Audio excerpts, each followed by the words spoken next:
Welcome back to another episode of the Royal Mogul podcast.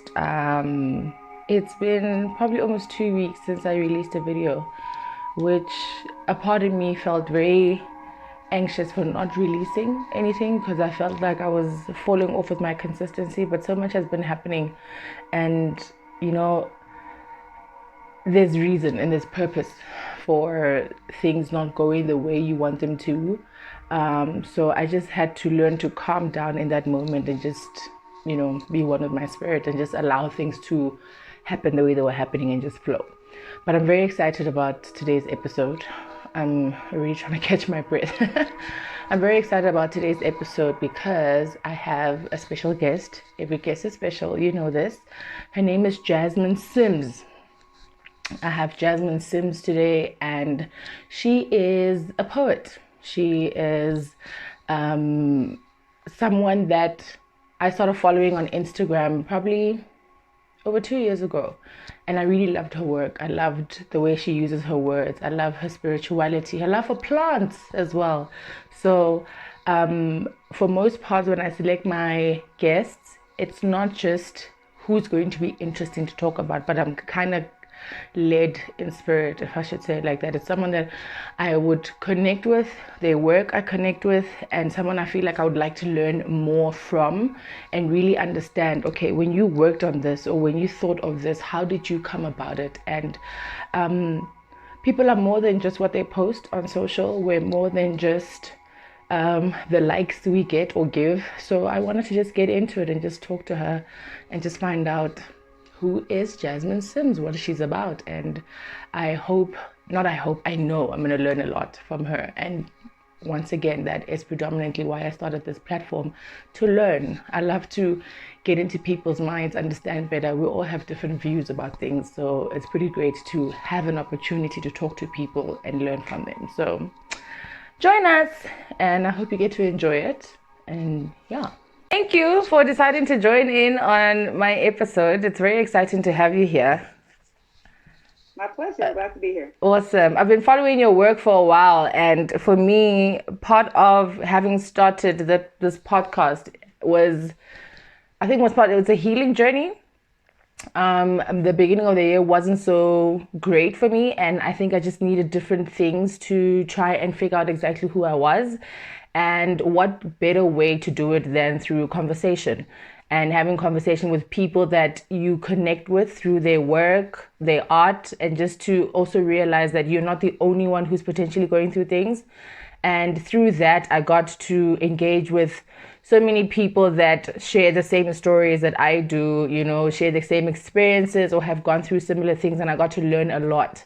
And I just wanted to have a chat with you to just, try and gain more perspective through the work that you do, your poetry, and just finding out who Jasmine is ultimately. Yeah. Yeah. That sounds great. Awesome. So please introduce yourself to my miniature followers that are joining in. Yeah. My name is Jasmine Sims. I'm a poet, spoken word artist, storyteller. I do voiceover work, anything that has to do with being able to tell a story. And I'm really passionate about people just having value for themselves and recognizing their self-worth and allowing my faith to kind of guide me through my art and how I share my stories. That's beautiful. So when you say, so I look at my wall, I have written there, I am enough, right? And for a person to believe they're enough, they need to be aware of their value, self-worth. How does a person actually get to that point where it's not even influenced fully by our surroundings or the people we hang around with? Yeah. I mean, how it happened for me, honestly, I just reached a point where I was frustrated, where I was upset with the way that I was being treated, the way that I was treating myself. And at one point, I had to come to a place where I had to take responsibility for the things that I was allowing. Like, I can't scream out to everybody, value me, value me, value me, when I'm not valuing myself, when I'm not Yeah. setting boundaries to put myself in a position where people either value me or they have no space, like they don't have so much access to me. I had to just really take responsibility for the things that I was allowing, because honestly, I can tell people that they're valuable. I can tell them that they're worth something until I'm blue in the face. But until they kind of have that awakening for themselves, there's not really much I would say that the outside world can do. I mean, you of course you have people who communicate to you and you may realize it and wake it up, but there has to come a point where that person takes responsibility Yeah, for the treatment in their own life as much as they can, because everything isn't our fault, of course, that's but true. also not placing that responsibility on other Other people. people. So time, yeah, it takes work. It takes being okay with being alone, with working some through things while you're lonely. It takes being in community in hard relationships and allowing things to come up and you being Yeah, like, okay, I'm triggered right now, and just building self-awareness. So yeah, because being yeah. enough doesn't mean you're perfect. It just means you should be loved and accepted for who For you who you are, are. period. Sure. So that just brought something to mind now because I was trying to nap earlier, which I suck at doing. Day naps are not for me. I feel like if you're awake, just do something and go on until it is nighttime, which is not healthy. So because I don't sleep long anyway. So I was trying to nap earlier and a lot was going on in my mind. For one, I was nervous about this interview, or not even interview, conversation. It's not an interview. I love that you have your cup with you as well because I have mine. So I was nervous about it. I was, my mind was just running over time. Did I prepare enough? Do I have the right stuff to talk about, etc.? And it linked to so many things that made me realize that my actual body, my nerve system is just filled with trauma triggers. Right? It's not just one thing, it's not just two things, because every single thing you think about or you see around you, before you think of it in a positive way, you already think, is it enough? Am I safe? Is it a good place to be in? So you are forever defensive and on edge. And I'm trying to work through that, but it's it's a tough thing to do. So my thing, I guess, is finding out what is the basis? Because I, for one, my basis was religion. I was a Christian, but I don't identify with it that much anymore. And I'd like to say I'm more spiritual than anything else because I'm just like, I just want to live a life of purpose and do good and be good to other people because that in itself, Christianity in itself, for me, there's some trauma triggers in it based on how I guess I grew up and how people had presented it to me. So I guess my question is, when those type of moments come up and you feel like you have to be perfect for someone or for something, how do you just, step back and figure out your positioning and how to move forward from that? Yeah. I think one thing I think people underestimate the power of breathing. Honestly, because when you think about stress, when you think about anxiety, when you think about panicking, the thing that changes in your anatomy is your breathing pattern. A lot of the time, it's like when you see a child get scared, their breath gets shallow. Like there you see the physical changes in their anatomy. And so I think sometimes when my mind is too much for me to get a hold of, I go, I can control my breathing. And so in literally calming my body down, eventually my mind will catch up. And sometimes it's the reverse. Like if I can't get my body to relax, I'll go, okay, what are some meditation techniques? What is a song I can sing? What is something I can say over and over again? And then I think when it comes to perfectionism or being enough for somebody else, one thing that I always have to remind myself is I say, I'm not different from anybody else who's more successful than me, who's famous, who's more skilled, who's more mature. You cut us both, we both gonna bleed. Both of our bodies are going to decay at the same rate. Excuse me. Yeah. You know what I'm saying? Like we both put our pants on one leg at a Same time. And way. so same way. And so I think reminding myself of that and going, I don't have to prove anything to anybody, Yes. including you. Yes. Like, yeah, what I'm saying? Because one, the fact that you're even included in the conversation means that they see that you bring something to what To they're the working table. on. And Yes. that Yes. to the Yes. table, and that's enough. And that the fact that our lives are entirely different, we'll both look at something and see something differently. And that difference is a beautiful thing. It's a benefit. So yeah, I think controlling my breathing, reminding myself that we're equals, that I do bring something to the table, and that I have to be confident in who I am and what I know, no matter the circumstances, and learning how to do things afraid, learning how to do things nervous. Like I can't wait until the emotions and the feelings fade for me to do something. Yeah. Oh, I'm so grateful you actually said that, because before we started, there's a podcast my sister was watching, and one of the ladies was saying, she is just as great as the next person. And I think sometimes that's something I struggle with, where you feel, oh, you are better or more experienced or have more exposure than I do, therefore you're greater. And it's not true. We're all great in our own ways. It doesn't matter how big or small the platform is or you are. You know, like you said, you cut us, we're all going to bleed together. It's all in the same, you know. And the other thing is just understanding our individual power and what we bring to the table. I think the other thing that made me nervous was that, oh my gosh, is she really going to want to do this interview? Stop saying interview, Tsecho. Conversation. Is she going to want to be part of this conversation? And what I was appreciative of and grateful for is the back and forth communication that you had with me, because it just showed and proved that, yo, if this person can take time to have these conversations with you via mail, it means they really want to do it. So stop doubting yourself and what you have to offer. I think that is one of the things that we also struggle with as human beings. Mm-hmm. Yeah. So I wanted to ask you about your work, right? There's this one poem that I was listening to last week called Dear Daughter.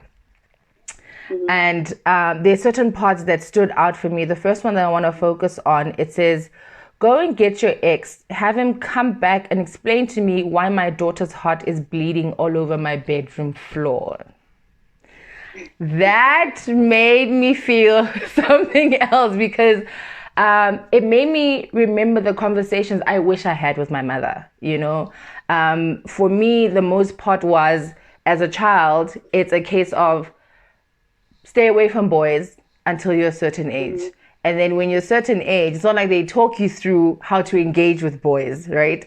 And so you find your own ways. And then it's like, oh, so when is Mr. Right coming? And I'm just like, but how do I know who Mr. Right is? Did you teach me? You know? So how was the process for you going through this? Is it all from a personal experience? Did you at least have a good relationship with your mom regarding this? When it came to boys, no, it wasn't. It was pretty much the same. You know, like we're told what to do, what not to do, but we're not really taught how to do it. How, like and I mean, like all of the different nuances. You know what I'm saying? Like there's just so many layers, so many things to unpack, and there really isn't anybody who's like, hey, when they say this could mean this, or you know what I'm saying? Like there's not really much of that. Well, when I was growing up, from my, I can only speak for myself.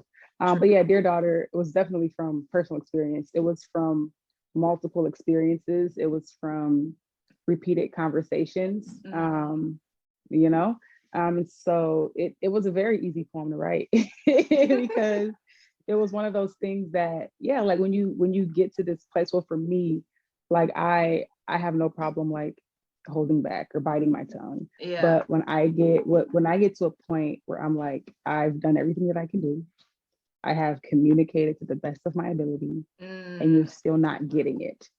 That's when like all of the blinders come off, all of the safety rails come off, and it's just like, this is what it is. This is what it is. So this is what it is. And so that's kind of the premise of that poem, where I was like, it doesn't make sense for any woman, young woman who has access to me, to go through the exact same things that I went through because of ignorance. True. There's no reason. That's true. Like, and so if she is going through it, it's not because I didn't tell you. It's because you chose to ignore it. It's because you chose to ignore it. Because you can't say nobody ever told you, because it's all here. I did. It's all here. And so it's just things that I wish somebody would have told me, and I wish that I would have believed sooner. So that's the premise of Dear Daughter. And that line is all about how, like, if you're more traditional or old school, the concept of, I want him to ask my father for my hand and all of those things. It's like, but when things go sideways, there's no accountability. Exactly.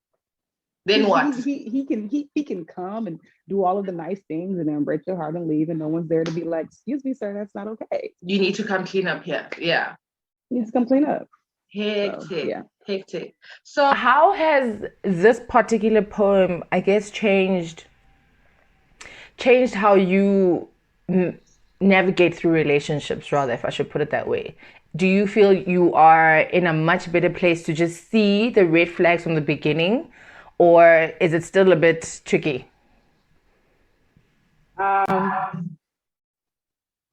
feel like anything can be tricky, but I think one thing that I've learned from writing the poem is, how do I put this? Yes, to recognize different things, but not only to recognize it, because I think for most of us, we recognize it, we just don't mm, acknowledge it. We know it, we true. see it, we lie to ourselves about it because we don't want Mm, it to be true and we don't want to leave. And so what I think what it's helped me to do is give me the confidence to acknowledge it, and yeah. not from this sense of like, oh well, I shouldn't have to say anything, so I'm gonna leave, but more so like, excuse me, hey, this isn't adding up. Can you clarify this for me? Yeah. And it doesn't And add I'm up, like, then you leave. yeah, right. So I'm like, Yeah. you're saying this, but you're doing this. Can you shed some light on that for me? Because maybe there's something that I don't know, Yeah, and so true.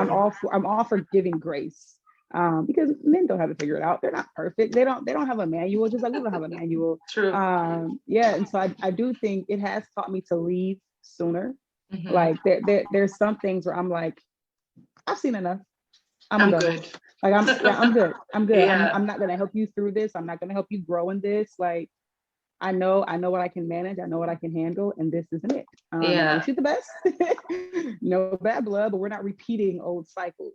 Nah, Mm-mm. nah. So I think for me, and my friends, they just shocked every time I say this. The last time I was in a proper relationship was in 2008. And I think the reason why I haven't been able to be in another one after that, or I tried and it didn't work out the way I wanted to, is because I'm set in my own ways of how a good relationship looks like, especially after that experience in '08. If you are not present in a way that I need you, or I'm giving more than you are, then I'm definitely not staying in that. If I sense a bit of toxicity or something in the beginning, I'm not staying in that. But then how do you clear off that, because certain things become a pattern, and I think that's what happened over those years. It became a pattern of unavailable men, or they're available but they don't want what you want, or it's a case of they just want sex and that's it. And if you want to break away from all of that, I don't know, someone said it's a case you have to pray away the spirit of attracting unavailable men. How do you, for me it's a kid, how do you break away off of that, even if you're not in your being, that's not what you intentionally want, but that's what keeps coming to you? How do you, yeah, how does that work? I don't think you can. I think it's the same as if you leave food outside. Mm. Whoever's hungry is gonna show up. Mm. Animals are gonna show up. People are gonna show up. Like if it's attractive to everybody, To essentially. everybody, yeah. And so I think it's less about what you attract and more about what you're choosing. Just Mm. because it's presented to you, just because they come to you, it doesn't mean you have to pick them and entertain it and question it and choose it. Yeah. I think that's more so what it's about, and I think learning how to recognize what quality looks like. Yeah. So I don't think it's that we're only attracting. I don't want to say bad. We're only attracting the things we don't want. I Yeah. think when that's all that you see, when you're expecting it, then that's what you're going to see. But it's all about weeding through. You know what I'm saying? Like Mm. what I've noticed for the most part for guys is they gonna shoot their shot at everybody. Ex- There isn't always this question of you're out of my league or you're yeah. too good for me. It's like, no, I want that. So I'm gonna shoot my Plain and shot at it. simple. It's simple. And so I think we should be the same way. Like, Yeah. this is an option, but I don't want that. And True. so I think, yeah, so I think it's a matter of not being offended at what you're attracting, but just choosing more wisely what you want. What you want. Okay. That's what I That makes that's that my makes A lot. That makes so much sense, and it's so clear, because for the most part, I'm like, yeah, but this is not what I want. I'm not attracting this, and I'm not even entertaining it. So if you're telling me pray away the spirit of attracting unavailable men, it's not. My mind is not there. So yeah, but that clears it up but very well. also, yeah, but also though, like I think too, it comes to the responsibility part. Like, am I doing everything I can be to be the best woman that I can be? You know what I'm saying? Like, am I pursuing my goals? Do I have vision? Vision. Am I ambitious? Am I, you know what I'm saying? Like, am I focused on me? Am I allowing myself to be soft and vulnerable? And that attracts a different type of person as well. And so I think it goes both ways. We can't just say, oh, get rid of all of these bad options, but we're not preparing ourselves for the better options that we want. That's true. That's true. Yeah. Oh wow, very interesting. So dear daughter, still, there's another part that says, I know there are many fish in the sea, but daily you are worth drowning for.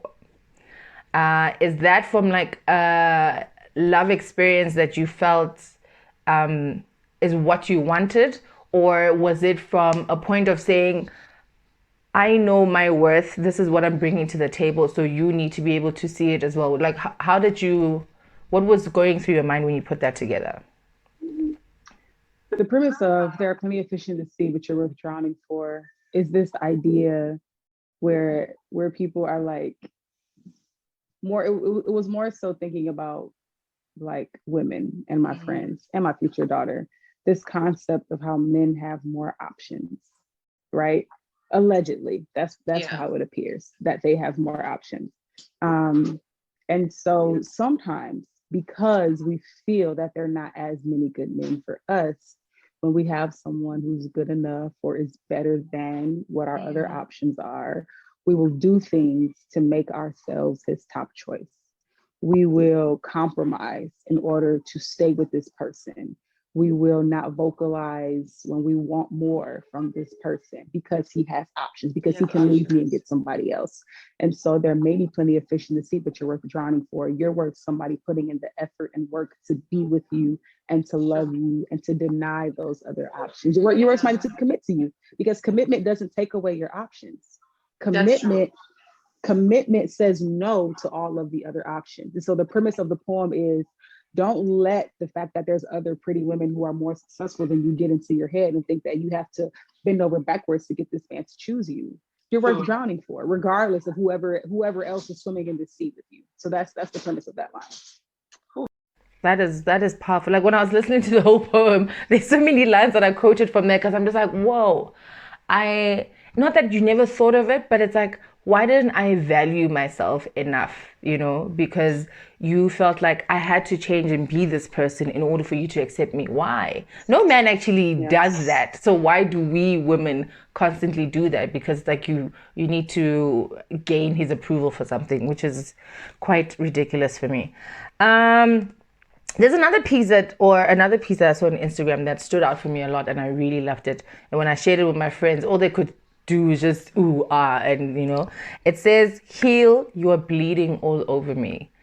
And now in 2021, there's still so many people who are anti-healing, and they just feel like, okay, I'm done with that, moving on to the next. When I speak to some of my guy friends, they're just like, I don't need therapy, I'm fine. I'm like, yeah, but you call me almost every day and you're going, and I need to listen to that. And I don't have the answers for you all the time, or your next friend may not have the answers for you all the time. So why are you so in denial about that? So can you just please take us through that line and just how we can get people to just realize that you need to work on yourself more or first before you can ask somebody else to do that?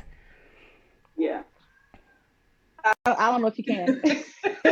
I think healing has to be something that they want, but I also think that we can't be afraid to set necessary boundaries to protect ourselves. And that doesn't necessarily mean cutting them off and never talking to them again, but it just means figuring out a way where you're not allowing yourself to be cut up and bruised because they refuse to work on themselves. And it's more than just relationships, right? It's like, true. We bleed on our friends, we bleed on our jobs, we bleed on our children, because we don't want to heal. And so for me, it's like, no, you getting blood on me. You need to figure that out, because I'm not gonna be your cause. Yeah. Like, I don't have the capacity to do it. I am not God. I am a human being. So please heal. You're bleeding on me, or I'm going to have to remove myself or make some adjustments because I have to look out for me, and that's not being selfish. Yeah. I think people who fail to look out for themselves get devoured, and then they sitting up there mad and then they feelings because they've allowed themselves to be devoured. And it's like, no, like it for me, it always goes back to responsibility, because we're so quick to be like, oh, well, that's just how I am. No, that's not how you are. That's a pattern. That's a trigger. That's a trauma response. That's not how you are. That's how you became from your wounds and your issues. Yeah. So yeah, please heal. You be bleeding. You're bleeding on people. Sure. One of my friends actually said that I featured him a few episodes back, and he's like, no, like, but with him, it was more regarded to relationships. It's like, you can't be a nasty person and then say, that's who I am. He's like, no, you chose to be that person, and I'm not accepting it. So if you don't want to change, you can move on, you know? So the past few months, I think 3-4 months, I've been going through crazy things. So I realized in that moment that I myself have a lot of healing to do, because I shut myself out of a lot of away from my friends, etc. And I realized there's certain friends as well that needed their own healing, but without focusing on them, I decided I'm keeping my distance. I need to do me. Though certain people, certain friends took offense to that, in the sense that it's like, oh, we're not friends anymore, you're breaking up with us, or whatever the case is. And I'm like, it's not that.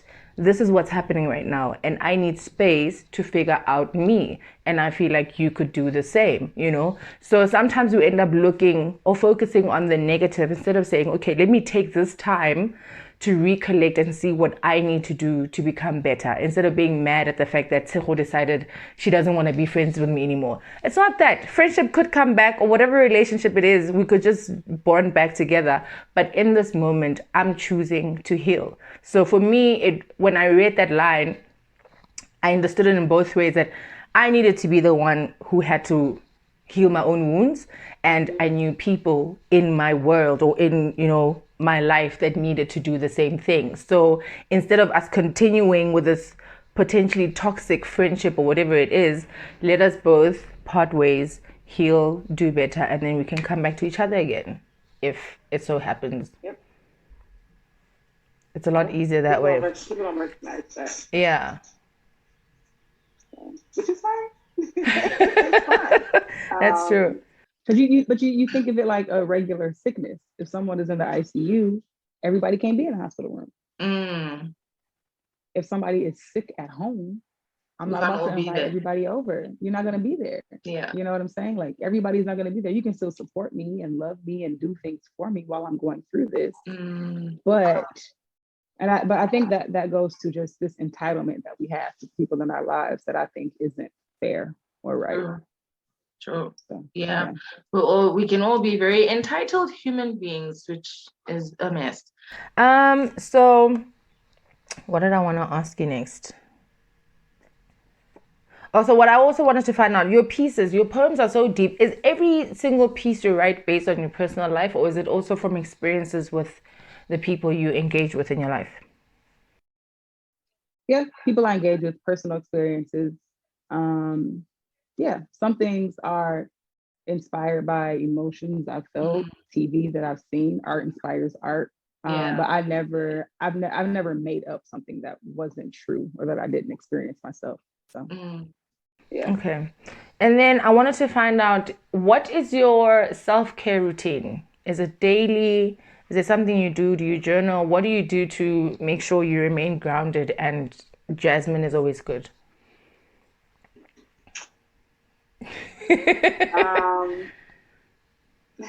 I'm still figuring that out, honestly. That's honest. Yeah, like I'm not much. Yeah, I'm not much of the spa type girl. And like a lot of things that people say is self-care, it's not self-care to me. Like, getting my nails done isn't self-care to me.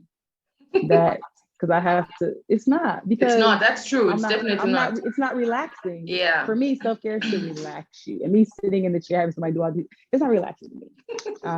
And so I think for me though, I love being alone. Yeah.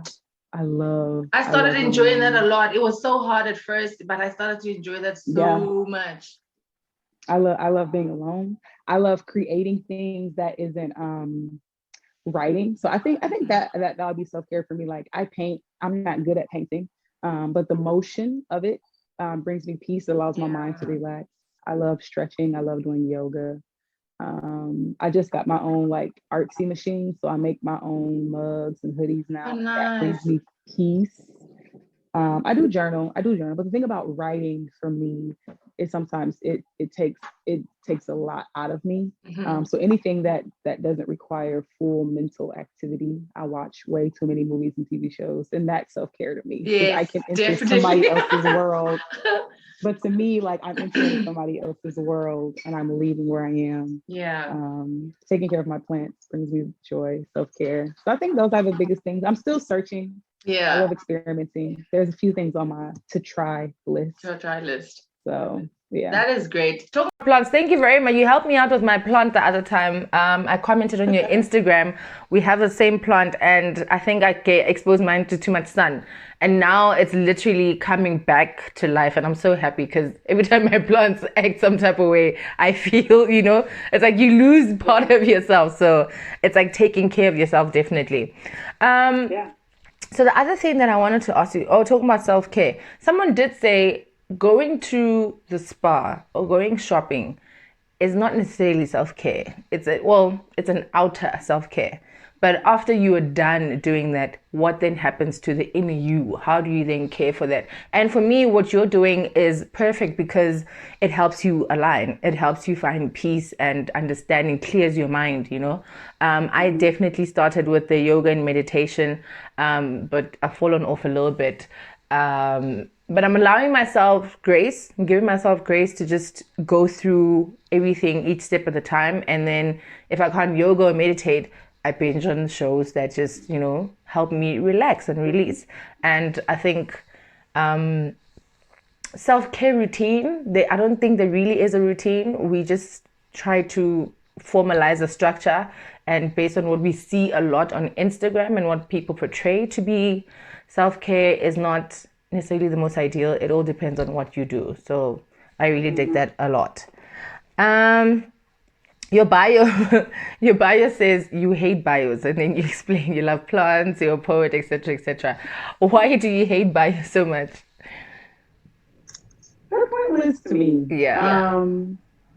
They're pointless because I don't really care about your accolades, what you've done, or who you work with. I want to know how you're going to impact me today. You working with Oprah, what does that do? What you about to do? I love it so much. I wish you could see my sister back here. She's just like and like I would go to shows and there's a speaker. Yeah. And they run off this super long bio everything they've done. And I'm just like, I don't care. Yeah. I don't care because then at the end of the day, you give me a speech that I think is whack. Your bio doesn't say anything. Who are you now in this moment? Yes. Yeah, so I go to shows and they go, anything you want me to say? I say, yeah, tell me to Jasmine. That's it. They can decide. Yes. It's irrelevant. Oh my gosh, that is so true. Like, unless I'm at a job interview or I'm trying to pitch myself, sure. Then I'll say, oh, I've done this, but so the time and place. Time and place. Yeah. There's a time and place for bios. Yeah. Instagram is not. I love that. That is so interesting. So what is your favorite thing to do when you're not writing, when you're not working? Are you a homebody or do you like to be outdoors exploring things, places? I'm more of a homebody. Mm-hmm. People stress me out. I love being with family. Yeah. Yeah. If I'm not alone, then I would rather be. If I'm not alone, I'd rather be either outside or with people I love and who are funny. Yeah. Humor's everything. Humor's everything.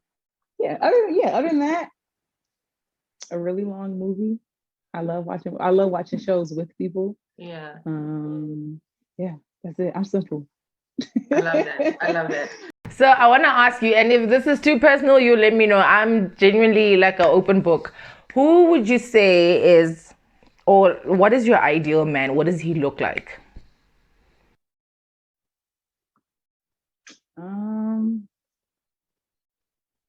Somebody who loves me, like really, not in the cheesy way, but somebody who loves me and can see me to the point where, just to the point where it's like, I want to be with you. Like, I want to call in from work and I want to spend the day with you. I want to be your friend, someone who's my friend. Yeah. I think very simple. I love it. It's very simple, you know, like somebody who's willing to put in the effort, you know, the effort to be like, man, what do we have to do to figure this out to make this work? I'm willing to do that. That's it. Other than that, like, we got to click, like, we got to be able to laugh and know when to, like, throw a good joke in and stuff like that. Cause I'm needy. I am emotional. I am all of that. So they need to be able to, like, take all of that in, handle that. Yes. Yeah, like, just yeah, I think that's it. Like, somebody who wants me, and I don't have to doubt that, you know? If that makes sense. I feel like there's so much in just that wanting. Because some people, like, they want to build a legacy and they want to build the future. That's great. Do you want me, though? Because you can do that with anyone. You do it with anybody. You can do it alone. You can do it with anyone. Do you want me? Yeah, like, just somebody who, I think my ideal person is just somebody who makes me feel safe enough to be soft and vulnerable, who I don't have to be strong with. There's no guards. Like, I want to be I'm not even afraid of bugs, but I want to be able to be afraid of bugs. Because I know because I know if that makes sense. I want the opportunity to be afraid of the spider because I've been killing my own spiders for a while. I don't want to kill them anymore. You have to. I don't want to do it anymore. You need to come do it. I want to be a big baby around you. I'm not even afraid, but I just want to be. Yeah. It is so beautiful and so real, because the first thing we would normally do is like, oh, tall, dark, and handsome. And I mean, you're describing a black man, you're describing a human. Yes. What happens after that, you know? And at that point, at least it's 100 and 100 that you bring into the table. It's not 50-50, you know, because you both genuinely want to be in the space. I think you explained it so perfectly, because for me, that's genuinely how I feel. I just want to get lost with you, get lost in your presence, and beyond even us sexualizing things, because now we over sexualize everything. Don't see me as a sexual body. See me as someone you can have conversations with, that you can laugh with, do almost anything with, you know, that when I'm not around or you're not around, I'm gonna miss you like crazy, but I can survive without you. I just want you there. That's simple. That part. It's so easy. Why is it so hard? Guys, why is it so hard? Come on. Relationships. Me. It's complicated. Drinking water. Yeah. I'm gonna sip my tea because my flu's acting stupid as well. But yeah, I think for me that it's been a good lesson, honestly, in life. And I'm at a point now where I'm so happy by myself. I'm not seeing anyone. Everything is good, and you get to realize that certain things we're chasing because we feel lonely. And you don't sit and question, why am I lonely? Instead, you want to fill that void, you know? I think, excuse me. I think just 2 days ago, I was like, oh, I feel like I want to be with someone. But I'm like, okay, why? Why do you want to be with someone? And is it someone in particular, or you just trying to fill something? And in that moment, I allowed myself to just, you know, be quiet and question certain things, and then just like, actually, no, I'm okay by myself. I'm not ready to have someone in my space like that, you know. Sometimes we end up dating for the wrong reasons, and then when something goes bad, we end up blaming the next person, not realizing that sometimes you could be the source of the problem because you missed so many things. There's a comedian this side called Celeste Nduli, and South Africa has a huge problem or issue with GBV, gender-based violence. It's very big this side. It's a big problem. So she was saying a lot of women say they're victims, but you're not if you're missing the red flags. Yes, there's certain people who are attacked. Yes, we can understand that. But in most instances, you go into this relationship seeing what's happening. You ignore those flags, and then when something happens, we must label you as a victim. And that in itself is wrong. So it's a case of, how do you get yourself out of those spaces, or how do you help someone get themselves out of those spaces? Because as a friend as well, you become collateral damage in a way, because you try to protect and support, but there's only so much you can do. So how do you help people that are in those spaces before we even say, oh, you're a victim of GBV? Be aware, don't be so blinded by love. Let's try and just, help you through that. Yeah. Man, I think the biggest thing, I think the first thing is, do they want help? Because you can't help somebody who doesn't want it.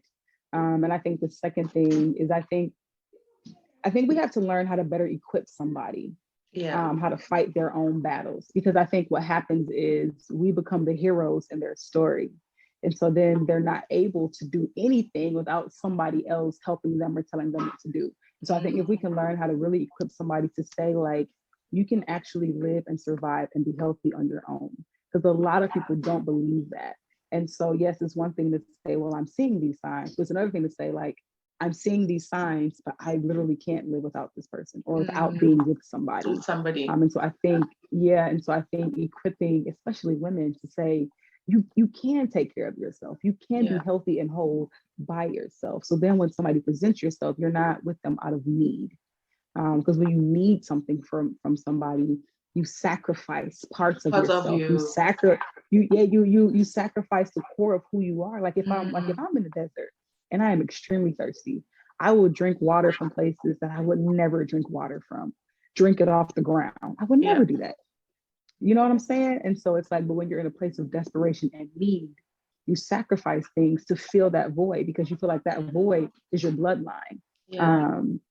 And so I think also not being judgmental when your friends come to you with different things, because I think what we don't understand is that just because it's not important to us or it's not big to us, it's big to them. And it's important to them. And so what happens is, it's the same thing with children, right? Like, kids can't differentiate what's an important thing to tell my mom. So I'm gonna tell you everything. I'm gonna tell you that I stubbed my toe. I'm gonna tell you that my brother took my ball. I'm gonna tell you that I cut myself. And then what happens is, when you say, oh, well, that's not important, don't cry about that. That's not a big deal. So now when they get older and an emergency happens, well, you didn't care about when my brother took my ball from me. And so in my understanding, that was my emergency. That was my emergency. And so all I'm registering is the feeling of this being urgent, not the issue itself. The issue, yes. And so all I remember is, when I'm hurt and I have an emergency, you don't care. That's the logic. And so it's the same thing with our friends, where it's like, don't cry over that. That ain't important. Well, I'm not going to tell you anything. So I'll keep quiet from now on. It's fine. I'll keep quiet from now on. Yeah.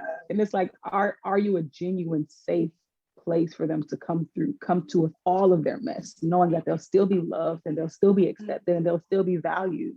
That's another thing too, is we think like, well, if I make this mistake, I won't be valued anymore. I won't be loved anymore. No one's going to care about me anymore. And then when they make that mistake, I might as well stay in it, because I've lost my value and I've lost my love, so I have nowhere else to go. And so I think we underplay the importance of teaching people self-value and self-love, because everything starts in your mentality. Like, I can give you all of these resources and everything, but if I'm not getting to the heart of you and how you think, you're just going to end up going back to what you used to do. Like, there has to be a mentality shift. I mean, and like, the resources and skills are extremely important. Don't get me wrong. But if you have resources and skills and your mentality isn't there, you'll misuse those resources and skills. Yeah. You just said a whole lot that would help so many people right now. So when it comes to spirituality, or let's say, is it safe to say you're a Christian? Yeah. You identify Christian, okay. When it comes to those spaces, there's certain... So what I see happening a lot on social media is people debating as to what Christianity means or what the Bible says, and I feel like we are missing the core of who we're supposed to be, as opposed to, no, you're doing this wrong because God said or Jesus said da da da da da.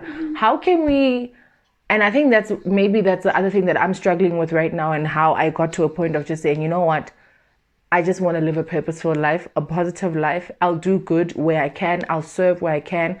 I'll pray, I'll meditate, etc. But this thing of defining with this Christianity title is becoming a lot. And I think that's also where part of my trauma comes from, because you're trying so much to be perfect, based on what you were taught or what people say, that when you fault in certain aspects, you're just like, oh, I messed up, so probably God is going to judge me or whatnot, simply because of how humans portray it. How can we better communicate or engage and share, I don't know if I should say the right message, for people to understand that, yo, it doesn't mean if you understand this verse like this and I understand it like that, it's wrong. Our viewpoints are just different. At the end of the day, we're serving the same person. Yeah, I think again, we complicate simplicity. Yeah. I think honestly, the biggest call that people who claim to be followers of Christ is to love. It's very simple. And so it's like, oh, well, when I took this verse, I thought this. Okay. You know what I'm saying? Like, and okay, like I can't live my life according to your convictions. I can't. It's like I have to have a relationship with God, and I have to read my own Bible, and I'm responsible for the life I live according to what I believe. So if I see somebody doing something wrong that I don't believe is right, then at best, I can have a conversation. That's it. And by a conversation, I mean, man, hey, I disagree with what you're doing. And then they can say their piece. But at the end of the day, I'm still called to love them. That's it. Period. That's it. I'm called to love everybody. Yeah. And that's it. And so I think this whole debating and bickering, it's such a waste of time. It is such a waste of time. And even the idea of perfectionism, I'm like, are we reading the same Bible? It's just like, it's like I'm called to love people. Period. And that means I speak the truth, what I believe to be the truth in love. And if they don't accept it, I still love them. It's fine. I still commune with them. I still talk to them. I was like, there shouldn't be this you rank lower now in my life. Like, no, like I believe you're still made in the image of God. And that's enough. Like, and I think what never crosses our mind is that we could be wrong. That is so true. It's like when I get to a point when I'm here with talk and I'm like, man, I could be wrong about this. But that's the beauty of being called to love each other. I'm not called to be right. I'm not called to prove you wrong. And so when I say, man, I could be wrong about this, oh well, I'm just keep living and keep living. Because I can only do my best with what I've been given and what I understand. Everything else is out of my control. Yeah. Other people's choices and actions is out of my control.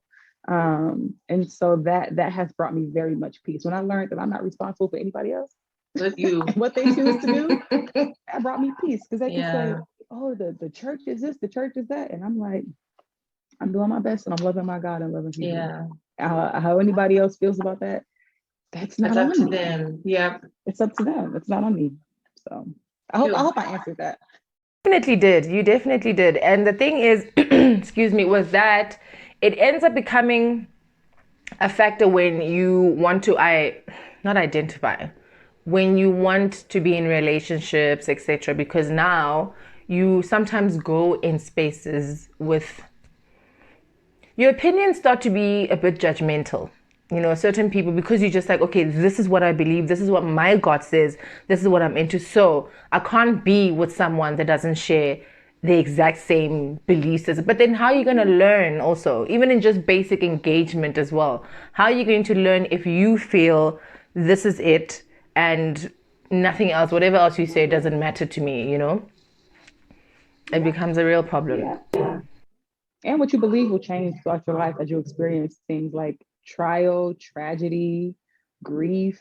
They challenge what you believe. I would say they purify what you believe more than challenge. It's this purification of like, and I thought I believed this about God, but now I don't know. So I have to relearn him in a different way. Or I thought I believed this about this, but now because this is is letting me know I have some blind spots and I never considered this. And it also makes you more sensitive to other people, because it's easy to say, well, you should have did this, but you haven't gone through what I've gone through. Sure. You haven't felt what I felt.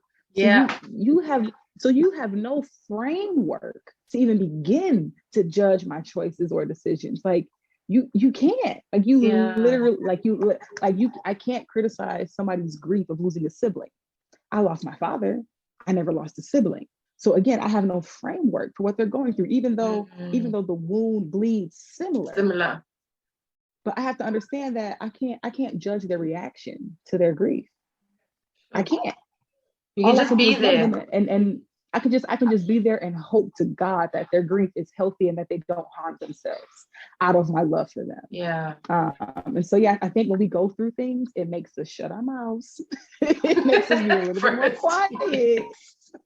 Because we go, oof, I remember when I was there. Let me shut up. You know exactly, what I'm saying? Exactly. It makes you not be so quick to open your mouth and talk. Like, oh, girl, I ain't got nothing to say, because I remember when I was back there before. What I also appreciate about this transitional phase that I'm in, because there's a lot that I'm unlearning. There's a lot of new things that I'm learning. And the biggest thing is that you can't be open to healing seasonally. That doesn't work, because every day something different is going to happen. We have no prediction of tomorrow, so you need to obviously take each day as it comes and be open to learning and growing. And that means also adjusting your understanding about certain things, your opinions and your views, and not just being like, because there's certain people that are very set in their ways. They're like, no, you're wrong. You don't do that. That's not how it's supposed to be. This is what it's supposed to be. And I'm like, but what are you learning in that? What are you also teaching that person in that? Especially if it's implemented or it's somewhat enforced in kids, that you're already starting their trauma traits very young, and then they just won't know how to navigate through the world as they move on. Mm-hmm. Yeah. That's hectic. So what are you working on now? My poetry book is hopefully going to be out by Christmas. Oh, lovely. Yeah, I'm working on that. I would love to do a book tour, and kind of a mini tour. I'm working on just crafting a poetry show based on my ability to freestyle. So I'm doing another tester show this coming Friday with some family and friends. And so I'm going to try to do like a very small like house space tour next year, where I just go to people's homes. So those are the two biggest things. And then of course I'm working on getting some hoodies and merch to sell at the top of the year. So please, I'd love to buy. I'm working. I'd love to. That's good. That's good. Getting busy. Would you have you ever considered, or would you ever consider visiting South Africa? Yeah. Yes. If somebody want to book me, yes. Please, guys, book Jasmine. Come on. I will go anywhere. Listen, that is the goal, is for my art to take me to different countries, continents. I have been trying to get to the motherland forever. I was supposed to go to Kenya. Yeah. I think it was Kenya last year, but the pandemic happened. And I have a good friend who's from Johannesburg. So. Oh, lovely. That's where I'm based. That's really dope. Yeah. So I met her in Chicago. We need to get you here. Now. We definitely need to get you here. Yeah, I have no doubt. It's just a matter of when. Time. But yeah. That's true. Thank you very, very much, Jasmine. I definitely learned a lot in this conversation. I came in very nervous, and I think when the engagement started, when you feel someone's energy and it just flows and it connects, you become a lot calmer and the conversation flows. And that's what I got from you. Like, you have a beautiful spirit, and I'm glad I got to experience it beyond just your Instagram page, because sometimes we think that defines us and it does, and then you meet the person and they're way better than what you thought, so I appreciate that so much. Thank you for taking the time to contribute to this journey of mine, to contribute to my small platform that I'm still growing. It's really a blessing, and I know the people that will be watching, they'll gain a whole lot of knowledge from you as well. Thank you so much. And you're amazing. You ask really good questions. So I Thank have you. no doubt. Yeah. Thank Yes. you very much. So yeah. That is so validating. Yeah, you keep going. I'm learning not to chase validation from people, but that for me is very validating. And I'm trying to pay attention to the things. So I started a life coaching session not so long ago, and my coach was saying, you are very articulate, you have a lot of wisdom, there's a lot of abundance, but you don't feel it and you don't see it. So you need to learn to see it. So she's like, yeah, go back to your podcast, go back to your journal, read and listen to what you're saying so you can take in what you're putting out. So I appreciate it. Of course. But yeah, I can't wait to share it. So I wish you the best of luck on everything. Thank you very much. And we're definitely going to try to get you to Joburg. I'm definitely going to make it a point. Yeah, listen, we're going I'm to work ready. on Let it. me know. Yeah. Thank you very much and have a lovely day further. You too. Cool. Guys, I don't know how to feel. I feel blessed. I feel emotional.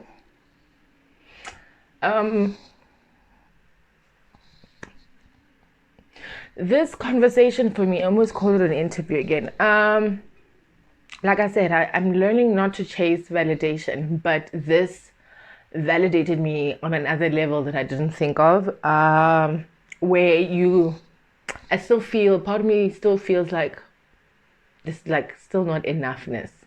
But here I am having a conversation with someone that I follow and admire her work, and she engages with big people. She's followed by what I see as big people. Your Preston Penny, and she's done poetry on P4CM, and I followed it for a while. And I got to have a conversation with her. For me, it's a big deal. And getting that feedback from her to say, yo, your questions are proper, because I'm here shuffling through my cards. I didn't even ask everything that was here. I'm shuffling through my cards, and I'm trying to be calm in my mind and pay attention and just also follow through properly. And I'm grateful for that feedback. I'm grateful for how this happened and when it happened. This was supposed to have happened a week ago and it didn't. And there's purpose in how things move. There's purpose in how things are shifted, and where the right moment for something to happen. And I guess this was the time for this conversation to happen. This was the person I had to have this conversation with, and I'm blessed. And I hope you guys would take in this chat as well as I have taken it. You will learn from it. I'm going to watch back this thing probably more than once and take notes for myself, for the betterment of myself, because ultimately you don't have anyone else to be good for but you. You don't have anyone else to be enough for but yourself. And once we can get to that place of complete enoughness, then you're just going to move and flow like the water and be great. So thank you once again, Jasmine. Thank you guys for tuning in and supporting. Don't forget to comment, like, and subscribe to the Royal Mogul podcast. And I'm gonna go cry now. And yeah, love you guys. Bye.